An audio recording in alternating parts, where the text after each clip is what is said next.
To quote Samuel Jackson, charm goes a long way. I don't remember asking you a goddamn thing.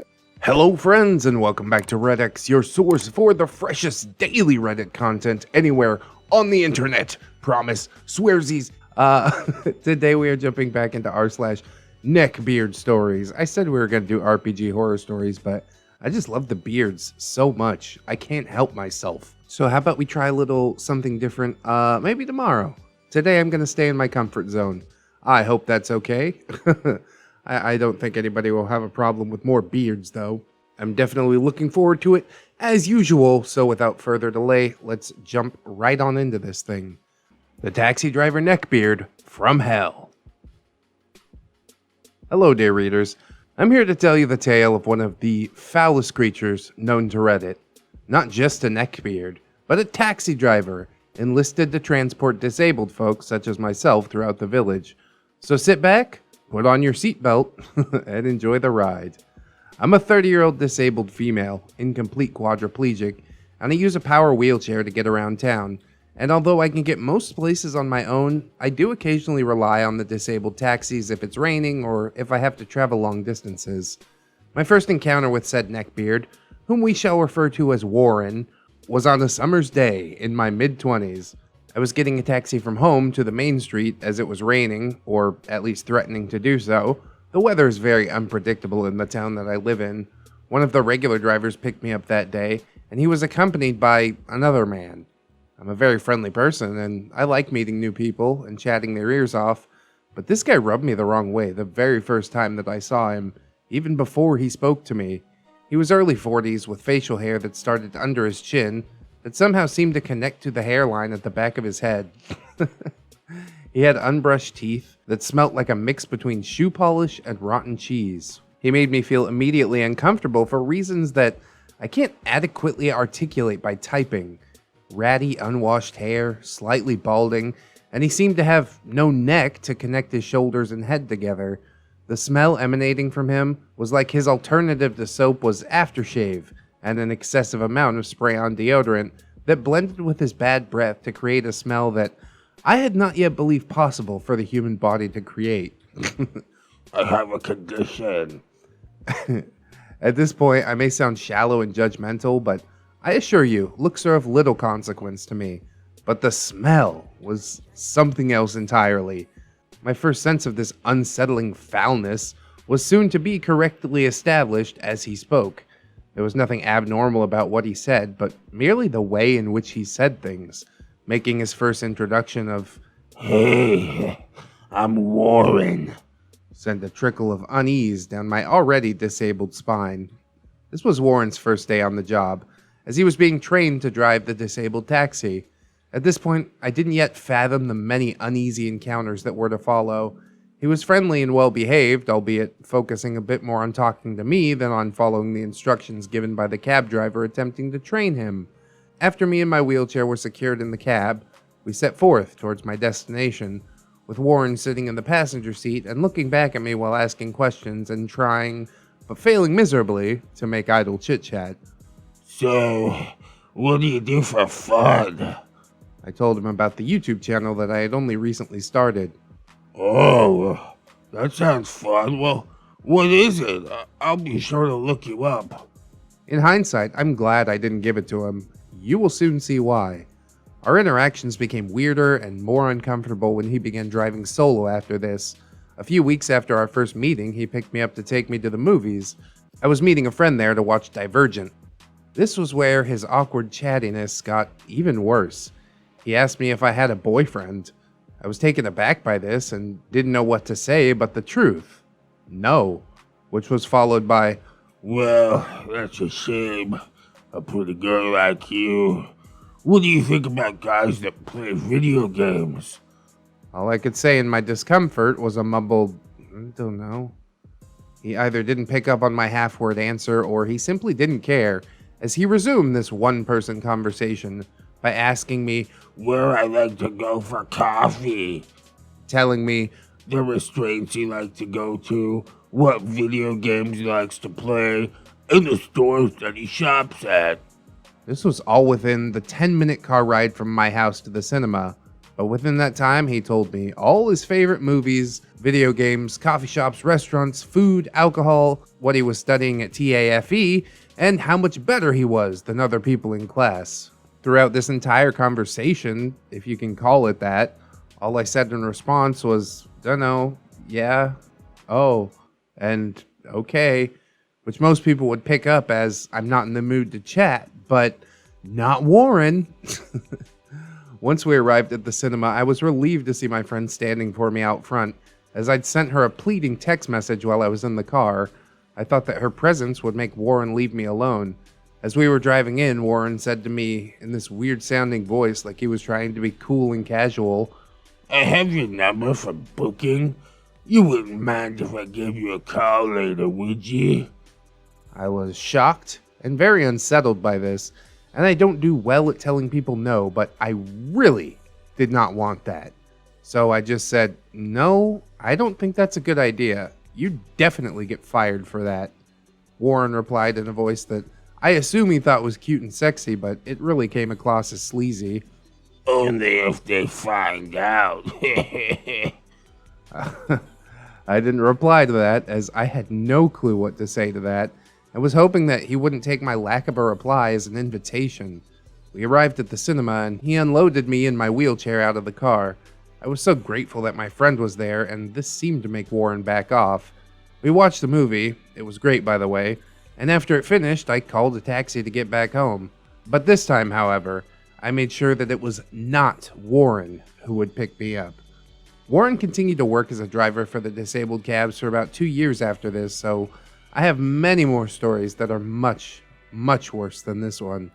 I was planning to write them all in one post, but you want a story, not a novel. There will be more stories to come.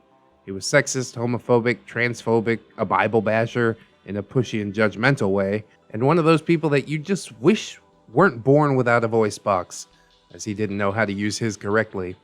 Thanks for reading. We hope you enjoyed the ride. Well, I'm definitely looking forward to hearing more about this creepo. What is the deal with people who think that women with disabilities are more easily manipulated or something like that? Because I'm pretty sure that's what all of this boils down to. He could genuinely be attracted, but really I think it's about having a sense of control. And that sense of control would probably quickly fade when he realizes that OP still has her own mind. She does things that she wants to do regardless of her condition. I think that if you had contacted his boss or supervisor or something, you could have nipped this thing right in the bud, but then we wouldn't have a delicious collection of stories to go over. So I'll give this OP the old bookmark, and we'll see what comes of it. Hopefully we can get a whole string of them, and then we'll have like our own weird, fucked up neckbeard version of Taxi Cab Confessions. That'd be cool. Like for most of this story, Warren just seems mostly kind of like an unaware creep. But then he's like, hey, can I use the phone number that I got from my job to call you? It's like, dude, that's way out of line. A couple of years ago when we first moved to the property that I'm living at now, I had a mysterious text message. Basically, you have to go to these little shops called Tindahans to refill your mobile data and stuff like that. And the day after I moved in, I went to one of those shops, ended up getting a mysterious text message, and basically told whoever it was off. I think it was probably the girl that worked at the shop, but at least you could take no for an answer. You know what I mean? All I had to say was, not interested. Never heard from her again. Not the most dramatic story, but I do kind of relate it to this. Don't ever use people's phone numbers that you get from work to contact them later. It's the creepiest thing ever. Same thing happened to one of my female coworkers at Radio Shack back in the day. A customer basically wanted to test his phone with her phone and then ended up stalking her for like a couple of weeks afterwards. Luckily, we did work at Radio Shack. It was fairly easy to get a new phone or phone number, but she definitely got a little skeeved out by that, and I don't blame her. It's particularly creepy when they don't know how to take no for an answer. Ugh, beards, am I right? Anyways, let's move on into the next story. Sex with a neckbeard sent me to the ER. You know I had to read it. There's probably some trigger warnings and stuff. If you're eating, put that sandwich down. Although really, how bad could it possibly be, right? Famous last words. Hey, Reddit. This story is about how a drunken mistake with a neckbeard sent me to the ER. TLDR at the bottom. So forgive me for format and stuff. This is my first time posting, and on an account that I don't plan on using again. Also, this was a long time ago, and I was drunk, so some of the details and conversations are not entirely accurate, but the main story is true. Also, if someone wants to use this for a YouTube video, go ahead. Hey, I will. Let's just hope it doesn't get me demonetized. So the cast is Bubblegum. This will make sense. He's our neckbeard. ER doctor is the ER doctor. We've got Cop 1, Cop 2, urologists, and me, the OP. So backstory and disclaimer stuff. This story involves gay sex. Gay neckbeards, yes they exist. Gay sex with neckbeards, and descriptions of serious genital injury. Oh, see, there's the trigger warning. At the time of the story, I was a 20-something gay man in San Francisco. I was a young, skinny ginger guy with daddy issues, and mega horny. Grindr wasn't a thing yet, so going to the bars was more or less how you met the other guys that you wanted to bump the ugly. I was into bears, so I usually did my drinking at the local bear bars. For those who don't know what a bear is, they're usually hairy men that have beards, generally overweight, dad bod, and lean towards being hypermasculine, you know, What manly man doing manly things? kind of vibe. And I was really into it. I did mention that I have daddy issues, right? Now, straights and amateur gays might mistake a gay neckbeard for a bear, but there is a difference. The first thing that you'll notice, much like the straight variants of neckbeards, is the smell. Any socially adept human knows that hygiene is the first and most important thing of getting others to take their clothes off for you. I mean, sure, there are guys that don't wear cologne or scented deodorants, but they at least shower daily. FYI, the default smell of a guy isn't supposed to be turds on fire. Now, there is a subculture that's into raunch, but we don't talk about them. Ever. Don't believe me? See Rule 34. The second is social skills. To quote Samuel Jackson, charm goes a long way. I don't remember asking you a goddamn thing. The ability to have a normal conversation is a sure sign that you've got a bear, not a neckbeard. Also, the ability to read social cues is a sure sign. Like, if you're not interested, then the guy catches on pretty quick, says something like, hey man, I'll see you later, and he moves on. That's a bear. A gay neckbeard, like their straight counterparts, seem to think that no is a challenge to negotiate terms of your inevitable nudity with them. It's funny. Now on to the story. Okay, so I was young, just finished college, and was working. It's payday, Friday night, and I was going out to get loaded. Since I didn't have to work the next day, I figured I'd get some Moby Dick to pillage my Ahab. Hey, the local bear bar was just how I liked it. Butts to nuts. Now, most bears are into other bears, but a chaser, a non-bear, usually a skinny guy like me, still has really good chances. At some point, I was approached by Bubblegum. Hey, little boy, you want some candy? Now, I do remember this as his opener, which I at the time thought was funny and also kind of creepy. He was 40-something-ish, 6 feet tall, greasy, sweaty, patchy beard, and a body that honestly looked like an avocado pit with toothpicks stuck in it. You know, that weird voodoo thing your mom would put in a glass of water on the windowsill? He wasn't really my type. Even drunk, I thought he was gross. He also had a bulge in his cheek, which I thought was chewing tobacco. Oh, how wrong I was. Bubblegum. Now, this is the first fuck-up of many that I would make this evening. Now, I knew I wasn't going to kiss this guy because of the chew, and I wasn't really going to do anything to him, but... Candy? No. But you could suck my dick, I said, only half serious. Done. Your place. Bubblegum said. And the next thing I know, I'm getting out of a cab in front of my place. Even though I was horny and drunk, I set some clear, but also jerky boundaries with him. Oral only, no kissing, nothing in the butt, and I'm not touching him. Bubblegum took it pretty well, all things considered. He got on his knees, and I lay down on the bed with my feet on the floor. I just want to service you. I love young tops. And he proceeded to do just that. Too late to change my mind, I thought, so let's just try to enjoy it. At first, it wasn't half bad. He actually knew what he was doing. I started to think maybe I was being a douche to this guy. He was into it and clearly loved his work, so to speak, and then he moved to my nuts, and I would soon become painfully aware of my mistakes. I then heard one of the things that no man ever wants to hear when someone else is near your nuts. Oh, hey, can you get me some scissors? Never mind, I got it. He said, yeah, I'm just gonna let you process that for a minute. He then proceeded to violently pull on my nut hairs, and by proxy, my sack. Now, I'm sure I don't have to tell you how extremely painful this was, and also confusing as hell. Oh my god, stop! And I kicked him in the chest. Despite the pain, I sprung up not only to protect myself, but to see what he did. On my sack, tangled in my hair, was a giant, and I'm not being hyperbolic here, giant wad of gum. That cheek bulge wasn't chew.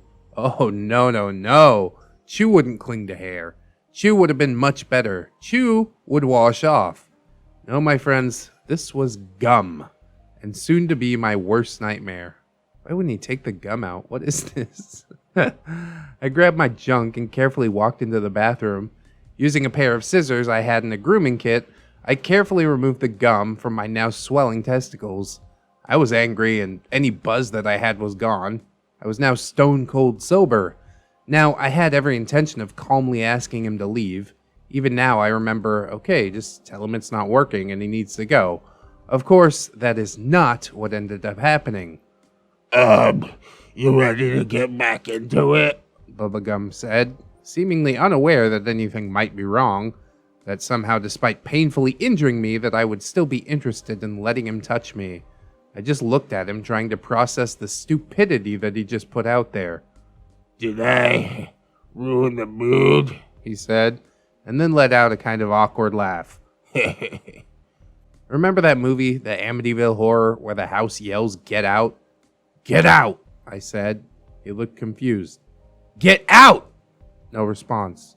Then in one swift motion, I grabbed his pants and threw him out the window. Get out! I screamed. This did get a reaction. He grabbed what other clothes he had and ran out the door to get his pants. I followed him to lock the door behind him. I got some ice and went to my room. The intention was to reduce the swelling and try to numb the area a bit. However, as I started to relax, the pain got worse. My testicles were getting bigger and started changing colors. Do you remember that toy as a kid? Clackers, I think they were called. The one with two balls on a string and sometimes a stick in the middle. And the object was to swing them up and down and make them click, but no one could ever do it and they would just get tangled. Well, that's what Bubblegum just did to my nuts.